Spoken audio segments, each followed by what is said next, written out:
Olá pessoal, chegou a hora de falar de esportes aqui na nossa programação, vamos nessa!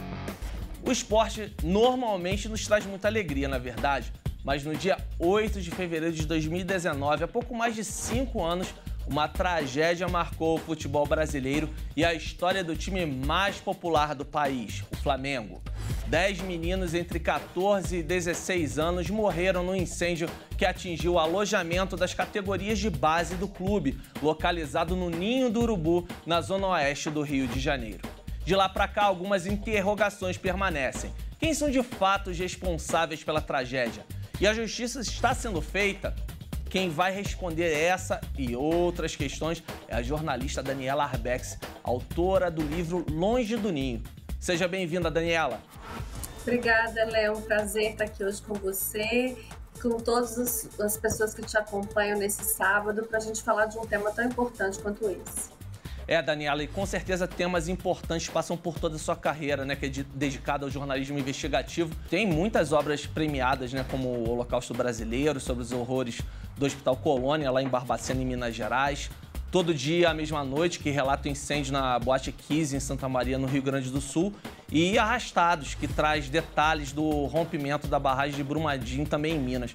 Que agora você decidiu abordar essa tragédia do Ninho do Urubu e o que chamou a tua atenção nessa história? Então, Léo, eu digo sempre que nem sempre é o jornalista que escolhe a história que ele vai contar. Muitas vezes ele é escolhido pela história. E isso aconteceu comigo nos 6 livros que eu publiquei até aqui.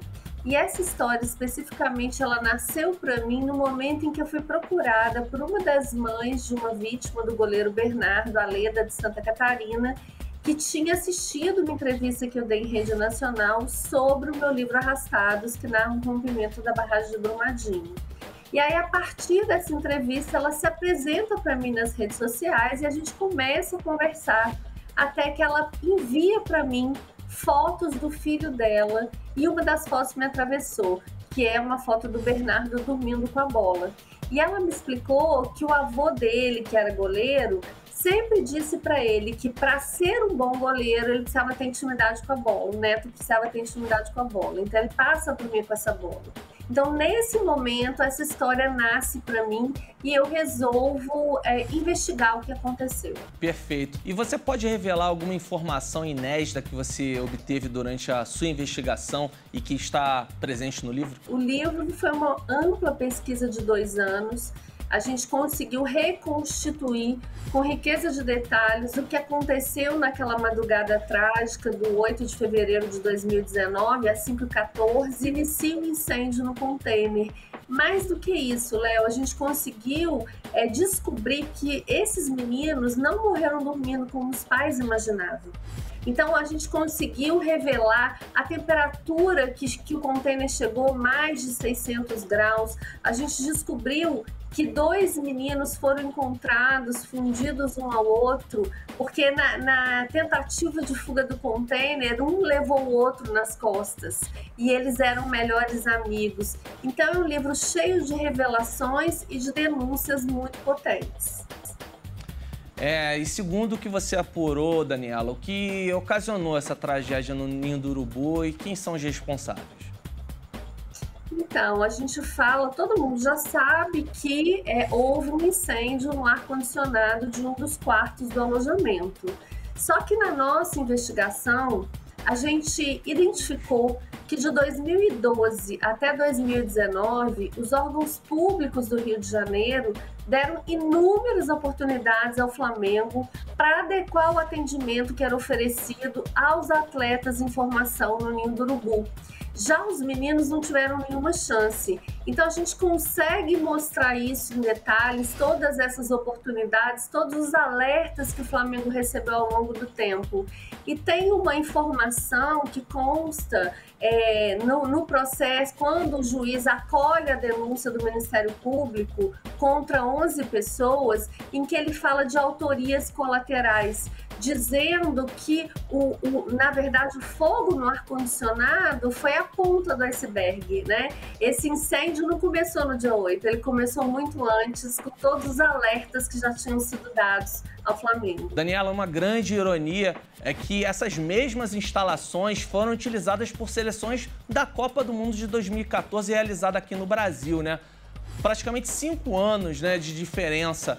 Houve negligência, houve algum tipo essas estruturas ficaram deterioradas com o passar do tempo, não houve manutenção? O que de fato aconteceu para que tenha acontecido uma tragédia dessa proporção? Na verdade, o container ele passa a ser usado como alojamento noturno a partir de 2016. Antes disso, toda a categoria de base ficava alojada num prédio de alvenaria. Então, essa transferência para o container acontece em 2016. O que chama atenção é que desde 2014, o Ministério Público propôs ao Flamengo assinar um termo de ajustamento de conduta exatamente para adequar o atendimento oferecido em relação a questões relacionadas à saúde, por exemplo. E o Flamengo se nega a assinar esse termo de ajustamento, e em 2015, então, o Ministério Público judicializa essa questão e aí instaura uma ação civil pública. Em 2016, quando os meninos são transferidos para o alojamento passa a ser fiscalizado por equipes do Ministério Público. E o Ministério Público faz diversos apontamentos. E o mais emblemático, que é o de 2018, junho de 2018, poucos meses antes da tragédia, o técnico que vistoria o alojamento, ele diz: esse local é inadequado para a pernoite desses meninos, e em caso de uma emergência noturna haverá grande dificuldade. Isso mostra pra gente que foi uma tragédia anunciada. Ele tinha gradeamento, ele tinha uma única porta de saída, ele não tinha sistema de combate a incêndio, e mais do que isso, o que o Ministério Público queria é que o Flamengo colocasse mais de um monitor para tomar conta dos meninos à noite. Isso não aconteceu, eles não contrataram novos monitores. Esse alerta já tinha sido feito em 2014. Daniela, a justiça está sendo feita tanto na punição dos culpados quanto na indenização das famílias? Na verdade, Léo, eu falo que as principais tragédias brasileiras da história recente do Brasil, e a gente está falando da Boate Kiss, de Mariana, Brumadinho e do Ninho do Urubu, a gente tem em comum a impunidade. Nenhuma dessas tragédias houve responsabilização criminal. E eu falo sempre que a falta de responsabilização, que a impunidade, ela alimenta a próxima tragédia. Então não houve até agora nenhuma sentença criminal deste caso do Ninho do Urubu. Recentemente houve na esfera civil uma condenação do Flamengo num processo movido por uma das famílias que se recusou a fazer um acordo com o Flamengo. Das 10 famílias, uma não fez o acordo. Qual o legado que fica dessa tragédia do Ninho do Urubu para o futebol brasileiro? Eu acho que essa tragédia, ela lança luz sobre a falta de capacidade dos clubes brasileiros de oferecerem um cuidado relativo à saúde mental desses atletas. Então, quando esses meninos eles saem precocemente de suas casas, eles começam a manter relações comerciais precoces, eles têm fragilizados os seus laços afetivos, isso tudo precisa ser observado no processo de formação desse atleta. A gente sabe que, infelizmente, a maioria desses meninos não vai se tornar um jogador profissional. E o que a gente percebe é que, ao final dessa jornada, o menino chega aos 18, 19 anos se sentindo um fracassado, porque ele não foi preparado para ser algo além de um jogador de futebol. Muito obrigado, Daniela, pela sua participação aqui no Boletim Esportes. A gente acabou de falar com a jornalista e escritora Daniela Arbex, autora do livro Longe do Ninho. Muito obrigado, Daniela, por estar aqui conosco. Eu que agradeço. Obrigada pela oportunidade. É isso aí, pessoal. Eu volto no próximo sábado com mais informações dos esportes. E continue ligado aqui na nossa programação. Acompanhe a gente também no YouTube. Tenha um excelente fim de semana. Grande abraço.